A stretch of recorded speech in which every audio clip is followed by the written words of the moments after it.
こんばんは、モスケです。今回のね、天体写真奮闘録は、初めてのね、人工天体に挑戦したいと思います。まあもうね、天文好きな皆さんはね、知っての通りですが、宇宙ステーション希望っていうのがね、結構明るく夜空をね、飛んでいる時があります。今日はね、まさにその日でね、仰角80度までね、上がるっていうことで、でね、空もね、非常に今日天気なんですよ。ですので、初めての撮影したいと思ってます。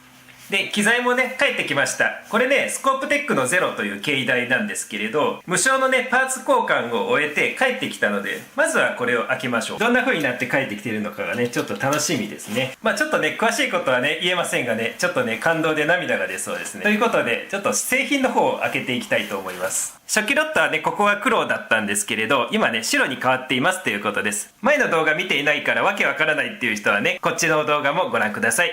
ということでね、これをつけていきたいと思います。今回はね、仰角80度までいっちゃいますので、鳥の時とは違ってね、望遠鏡がね、上を向いてもいいように、角度はね、斜めにつけます。はい、これで準備 OK です。望遠鏡を乗せていきたいと思います。今回ね、搭載する望遠鏡は、ビクセンの ED80SF です。で、こちら側にね、カメラを挿していこうと思います。カメラはね、オリンパスのペンか、ペンタックスの K1 か迷ったんですけれど、K1 にすることにしました。なぜかっていうとね、今日ね、ツイッターでアンケートをしてまして、初心者の宇宙ステーション撮影で、形まで撮りたい。で、その場合の焦点距離、フルサイズカイズさんで、どれだけ必要ですかっていうね、アンケートを取ったんですけれど、なんとね、結構、1000ミリ以上っていう方が多くて、1000ミリ以上っていうとね、これにオリンパスペンをつけると、だいたい焦点距離がフルサイズ換算で1200ミリになる。ただね、自分の中ではね、アンケートを取った以上はね、この通りやりたいところですが、ほとんどね、自信がないです。実はね、500ミリぐらいに集まるのかなと思ってたんですけれどね、ちょっと考えが甘かったです。まあ一応ね、そういう不安もありますので、申し訳ないです。フルサイズカメラをつけさせてもらって、焦点距離600ミリで、まずはね、チャレンジさせていただきたいと思います。で、さらにね、これが届きました。これはね、高橋のレデューサーを2インチのバレルにね、変換するアダプターですね。これが高橋のフラットナーレンズです。このフラットナーレンズは、高橋のね、FC76D 用のフラットナーレンズなんですけれど、高橋の FC76D っていうのは、F 値がね、7.5 なので、でね、まあ、口径も 76mm と 80mm っていうね、4mm の違いがあるんですけれど、まあ、ほとんど性能が一緒ということなので、これにね、これをつければね、ED80SF 用のフラットナーになると思います。でね、この間ね、鳥を撮影した時もほぼ問題なかったですので、多分人工衛星でも全然いけるんじゃないかなと思ってます。そしてフラットナーの先にはワイドリングをつけます。そしてこの先がね、カメラですね。ガチャン。はい、これでね、設置完了です。ちょっとね、望遠鏡がぶつかっちゃうといけないので。よし、これでね、ぶつからない。巨頭のね、傷がね、つかないようにしてますね。これで。で、ちょっと練習しますよ。今回ね、愛知県ではね、北西の方からね、登っていきます。こんな感じで。80度のところを通ってから、向こうに。イメージ的にはこう、じわじわじわじわじわ。で、この間ね、見失ってはいけないです。見失ったらね、すぐに修正できるようにね、このドットファインダーはきちんとね、合わせておく必要がありますね。これはね、現地行ってからしっかりと合わせたいと思います。まあもちろんね、現地ではね、ピントもあらかじめね、合わせておく必要があります。まあ、フラットナーがついているので、周辺と中心でピント位置がずれるってことはないと思いますが、まあ、なるべく中心に宇宙ステーションが来るように。通れるかな？結構ね、不安になりますね。あとね、カメラの設定が、そうだ、カメラの設定全くわかんないや。一応動画で撮ろうと思ってますが、感度どれだけに設定したらいいのかな？これはね、ちょっと聞いてみます。わかんないもん。とりあえずね、ISO の件は聞いておきました。撮影するまでには何らかしらの返事がもらえるかもしれないですが、まあ基本的にはね、慣れろっていうやつだと思います。まああとはね、何回でもこうやって練習するあるのみですね。あ、携帯自身が回る。ここ自体が回っちゃってるんですよね、さっきから。携帯の水平軸が回ってるんじゃなくてね、カメラ三脚が回ってます。まあこれはこれでいいか。そんなにね、ガクガクは来ないので。あと、いつぞやの動画でも見せた覚えがあると思うんですけれど、三脚にはね、このように重しをつけてます。そうするとね、カメラ三脚でもね、結構ね、丈夫にずっしりと構えることができるんですよ。これがないとね、ちょっとグラグラグラしちゃうんですけれど、これをつけたらなかなかいい感じです。こういうバランスウェイトも持ってて、こういう時に役に立つと。はい、それではね、2時間前になりましたので、そろそろね、準備したいと思います。はい、近くのね、公園に来ました。ここなら行けそうな気がしますが、若干ね、照明がつきやしないかちょっと心配ですが、軌道はね、十分行けそうですね。これからね、ファインダーを合わせていきたいと思います。ドットファインダーですね。通りね、レーザー光が見えますので、このドットファインダーがあれば、ちょっと体が離れてもね、追うことができますので、光学式のファインダーよりは追いやすいかなと思いました。今ね、カメラのファインダーの中に、ちょうど真ん中にね、テイク2。ちょうど真ん中にね、光がありますでしょ？で、それに、これを合わせる感じですね。今意外と合ってますよね。これを、あとちょっとだけ微調整すればいいです。キュキュキュッとここを回して、今ね、ちょうど合わせました。こんな感じでしょうかね。それはね、覗けないな。カメラをね、一旦こうすれば見えるからさ、ちょっと遠く覗いてごらんよ。探してくれ。動かしやすいでしょ。消えちゃった。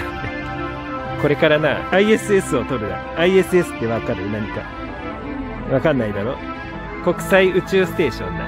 手を出して、あっちのな、北の方からな、こうやってな、動いていくんで。あと30分後だもんで。あと30分は、ちょっと遊んでてもらって。来る時間になったら教えるからさ、ちゃんと見てるのよ。パパ、撮影に専念してるもんで。今日の予行演習しますと、まずね、辺から来ます。で、ぐーっとね、登っていって、そうするとね、あそこにカシオペア座。ここのね、ちょっと左をかすめていって、ぐーっと上に行って、望遠鏡はね、方向を変えて、向こうに行くと。それではね、6時半まであと3分切りましたので。あと1分？前も見とるよ、ちゃんと。辺だぞ、辺。もう現れてもいい頃だな。もう来そうなので、ではでは。来ました。変な光が。光。ちょっと難しいぞ。入ってる入ってない。これじゃない、これ。よし、これをかけろ。結構大変だぞ、これを。なんかずっと仕掛けて動いてるものがある。そう、あれがね、宇宙ステーション希望だ。壊れて途中で落ちたら大事故だ。これは流れ星にも疲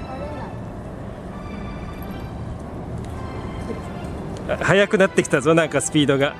これ視野から逃げたらアウトだな。今だいぶ上の方行ったんじゃないの？行ってる。やべえ。UFO みたい。見失った。ようやく入った。一番ね、高いところがね、やっぱり追えませんでした。早いな。これは早い。望遠鏡はここまでですね。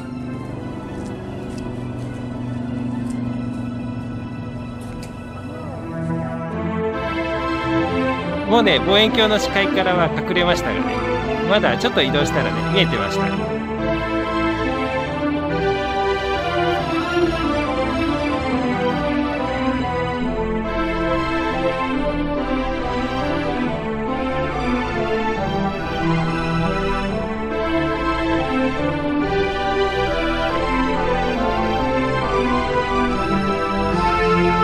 本当明るいですね。あそこの星がね、シリウスなんですよね。シリウスの右下にいるのが ISS 希望ですね。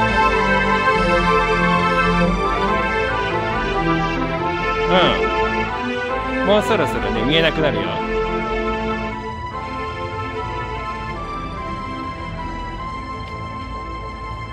ちゃんとバイバイしといた？はい。